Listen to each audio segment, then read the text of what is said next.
تیسری بات ایک جو تیسری آیت میں نے آپ کے سامنے پڑھی، اس کو ہم جوڑیں گے تینوں چیزوں کو، کہ اللہ پاک نے انسانوں سے تقوی کا مطالبہ فرمایا کہ یا ایھا الذین آمنوا اتقوا اللہ، کہ ایمان والو اللہ جل شانہ کا خوف اور خشیت اور تقوی پیدا کر۔ تو لا محالہ ایک انسان کے ذہن میں آتا ہے کہ اللہ پاک نے مطالبہ تو فرمایا، تو رستہ کیا بتایا، اس کا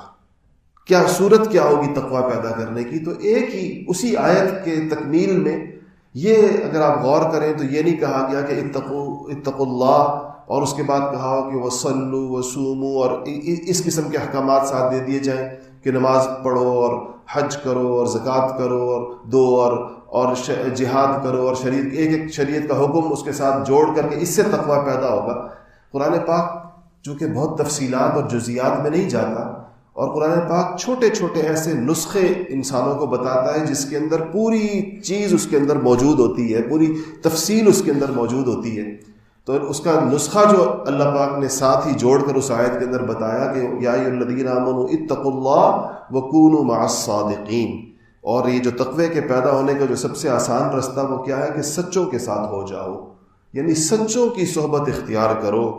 جن لوگوں کا معاملہ اللہ تعالیٰ کے ساتھ سچا ہو، جن کا معاملہ مخلوق کے ساتھ سچا ہو، جن کا معاملہ دین کے ساتھ سچا ہو، جو لوگ سر تپا سچائی کا پیکر ہوں، کونو ان کے ساتھ ہو جاؤ، یعنی ان کی وہی جو وصبر نفس کا وہاں پر بھی وہ لفظ ہے کہ اپنے آپ کو ان کے ساتھ باندھ لو، یہاں پر کہا گیا کہ ان کے ساتھ ہو جاؤ۔ یہ رستہ ہے انسان کے بدلنے کا اور انسان کی طبیعت کے اوپر اور اپنے نفس اور شیطان کے اوپر غالب آنے کا۔ یہ نسخے ہیں جو اللہ جل شانہ نے ارشاد فرمائے کہ یہ طریقہ ہوگا کہ کوئی آدمی اگر یہ چاہے کہ جو وہ آدمی جو دیکھیں ہر انسان شیطان کے مکر و فریب کے سامنے اور اپنے نفس کے داؤ پیچ کے سامنے چاروں شانے چت ہوتا ہے، وہ یہ محسوس کرتا ہے کہ مجھے یہ نفس اور شیطان جن راہوں پر لے کر جانا چاہتے ہیں وہ مجھے بھگائے لے جا رہے ہیں اس شاہراہ پر، اسی طریقے کے ساتھ میری ساری کی ساری زندگی گزر رہی ہے۔ لیکن وقتاً فوقتاً اس کو اللہ جل شانہ اس کے دل میں یہ احساس پیدا فرماتے رہتے ہیں کہ یہ اس کو خیال آتا ہے کہ یہ رستہ ٹھیک نہیں ہے، اس رستے کی بجائے مجھے درست رستے کے اوپر چلنا چاہیے، اور یہ اللہ تعالیٰ کا مجھ سے مطالبہ ہے۔ تو اس کے لیے جو اس کو سب سے آسان صورت ارشاد فرمائی ہے وہ یہ ہے کہ ان لوگوں کے پاس اٹھنے بیٹھنے کو اپنا معمول بناؤ جن لوگوں کو اللہ جل شانہ نے اپنے دین اور شریعت کی اس کا صحیح فہم بھی عطا فرمایا ہے اور اس کے اوپر عمل بھی عطا فرمایا ہے۔ یہ دو الگ الگ چیزیں ہیں، فہم شریعت اور شریعت کے اوپر عمل کرنا۔ فہم کہتے ہیں کسی چیز کا معلوم ہونا، کسی چیز کا علم ہونا۔ ہم جو لوگ یہاں پر آپ حضرات تشریف فرما ہیں، ہم میں سے بہت سارے لوگ ایسے ہیں جن کو شریعت کے بہت سارے احکامات کا علم ہے اور اس کی فضیلت بھی معلوم ہے، اس کا ثواب بھی معلوم ہے۔ اسی طرح شریعت کے ان احکامات کا بھی ہم سب کو موٹے موٹے تقریباً تمام احکامات کا ہم میں سے ہر ایک کو علم ہوتا ہے جس سے اللہ جل شانہ نے ہم کو منع فرمایا ہے۔ شریعت کے وہ احکامات جو عام طور پر لوگوں کو معلوم ہو، عام طور پر جس کے لیے کسی بہت زیادہ گہرے علم کی ضرورت نہ ہو، ایک عام مسلمان کی معلومات میں ہوتے ہیں، اس کو عام طور پہ معروفات کہا جاتا ہے۔ تو معروفات مثلا یہ کہ اب ہم میں جتنے لوگ یہاں بیٹھے ہیں اگر آپ غور کریں تو ہم میں سے کون ہوگا جس کو نماز کی فرضیت کا پتہ نہیں ہوگا، 5 وقت کی نماز ہونے کا پتہ نہیں ہوگا، جماعت کی اہمیت کا پتہ نہیں ہوگا، سچائی کا، امانت کا، رمضان شریف کے اندر روزے رکھنے کا، زکوٰۃ دینے کا،